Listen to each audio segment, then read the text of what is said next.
photo ଦେଲି ମୋ ମା ଘର ଗିରିମା ଆରୁ ମନଗାନ କି ବରସ ଫଟବାର মোর কেবে ସବୁ ଲୁହାଟା ନାଇଁ ହୁଏ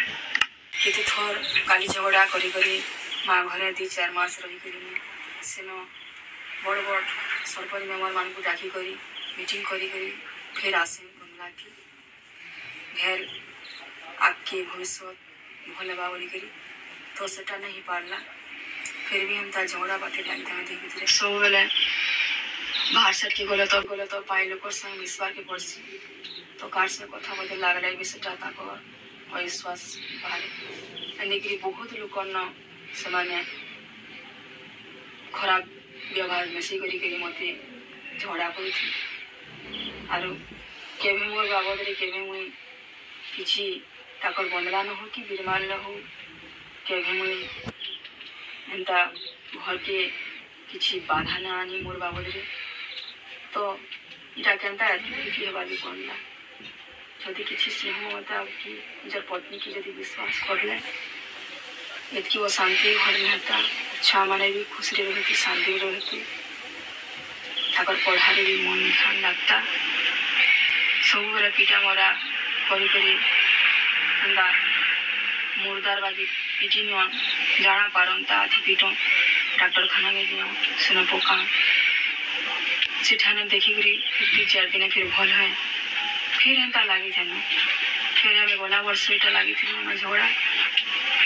ଯେ ପିଟିଥିଲେ ଯେ ମୋରର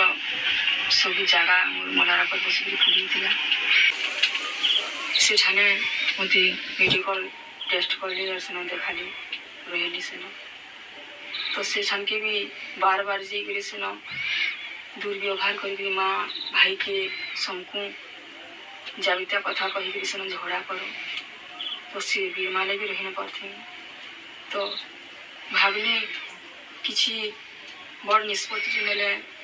ସଂସାର ଜୀବନ କିଛି ଉନ୍ନତି ହେବା ବୋଲି ଭାବିଲି ତ ମହିଳା କମିଶନକେ ଗଲି ସେନ ଲେଖା ପଢ଼ା ବିଧି ଲୋକ କଲି ଝଗଡ଼ା ନା ଲାଗୁ ବୋଲିକିରି ଆର୍ ସମସ୍ତଙ୍କର ମତାମତରେ ମୁଁ ଫେରି ଆସିଲି ବନ୍ଦଲାକେ ଆସିଲି ଫିର୍ ବି ଆମର ଭିତରେ କେବେ ଖୁସି ନାଇଁ ହେଇପାରୁଥି ସବୁବେଳେ ଲାଗିଥାଏ ଝଗଡ଼ା ଏନ୍ତା ଚାଲିଥାଏ କେତେବେଳେ ଶାନ୍ତି ଜୀବନଟା ସବୁବେଳେ ଅଶାନ୍ତି ତ ନିଜର ଛୁଆମାନେ ନିଜର ମା ବାପାର ଖୁସି ଦେଖିଲେ କି ତାକର କିଛି ଭଲ କଥାଟେ ଶୁଣିଲେ ତାପରେ ଖୁସ ରହେସନ୍ ଛୁଆମାନେ ଆରୁ ତାକର ମସ୍ତିଷ୍କର ବିକାଶ ହେସି ପଢ଼ବାର୍କେ ଧ୍ୟାନ ହେସି ତ ମା ବାପାର ଅଶାନ୍ତି କଳହ ସୃଷ୍ଟି ଦେଖିକରି ଯେ ଛୁଆମାନେ ଯଦି ଖରାପ ହେଇଯିବେ ତାକର ମୁଡ଼ ଖରାପ ହେବା ପଢ଼ା ଧ୍ୟାନ ହେବା ସବୁବେଳେ ମା ବାପାର ଶାନ୍ତି କାନ୍ଦିବି ତ ଦୁଇ ଲୋକ କାଥିଲେ ମା ବାପା ମାନେ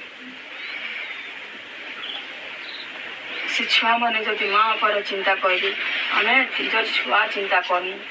କି ନିଜର ଛୁଆ ମା ବାପାର ଚିନ୍ତା କରମୁ ନିଜର ଛୁଆ କେତେବେଳେ ବି ପଢ଼ିଗଲେ ବି କେତେବେଳେ ଖୁସି ନାଇଁଥି ଭେଲ୍ ମୋର ମା ବାପା ଘରେ ଝଗଡ଼ା କରୁଥିଲି ଭେଲ୍ ମୋର ବାପା ପିଟି ନେଉଥିବା ମୋର ମା କେନ୍ତା ହେଇଯାଉଥିବା ମୋର ଛୁଆମାନେ କେତେ ମାଡ଼ ଖାଇଛନ୍ ତାଙ୍କର ବାପା ନା ଛଡ଼ା ବାଲି ବୋଲି କାହାକୁ ଗଲେ ପିଟା ମରା ହୁଡ଼ା କୁଟା କରିଛନ୍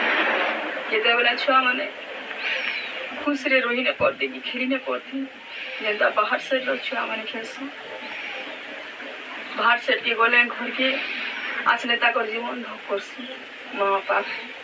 ଘରେ ଝଗଡ଼ା ଲାଗୁଥିବେ ପିଟା ମରା ହେଇଥିବେ ଘରକେ ଯାଏସୁଁ ବୋଲିକିରି ତାଙ୍କର ଜୀବନ କେନ୍ତା ହେଇଯାଇଛି ତ ମୋର ଜୀବନରେ ତାପରେ ଆସିଲେ ସବୁ ଖୁସ ଦୁଃଖରେ ସାହା ହେଲେ ଆଉ କିଛି ଖୁସି ମିଳିଲା ମୋତେ ମୋର ସବୁ ଦୁଃଖରେ ତାପରେ ସାହା ହେଇଛନ୍ କିଛି ହସାବାର୍ ଲାଗି ଚେଷ୍ଟା କରିଛନ୍ ତ ମୁଇଁ ତାଙ୍କର ସାଙ୍ଗେ ବହୁତ ଖୁସି ହେଇକି ଅଛେ ମୋତେ କିଛି ବାଧା ନାଇଁ ଦେଖେଇଛି ବାବଦରେ କି ମୋତେ କିଛି ଆସବାର୍ ଲାଗି ବି କିଛି ଜବରଦସ୍ତି ନାଇଁ କରି ନିଜର ଖୁସିରେ ଆସିଛେ ଆଉ ଆମେ ଦୁଇ ଲୋକ ରେଷ୍ଟି ବି କରିସାରିଲୁନ ଆରୁ ଯେତିକି ମୋର ଜୀବନଟା ବିତାନି ମୁଁ ଆଖି ତାଙ୍କର ସାଙ୍ଗେ ବିତାନି मत कि मुड़बार लगे चेष्टा न करी समस्ते छुआ मैंने भल देखे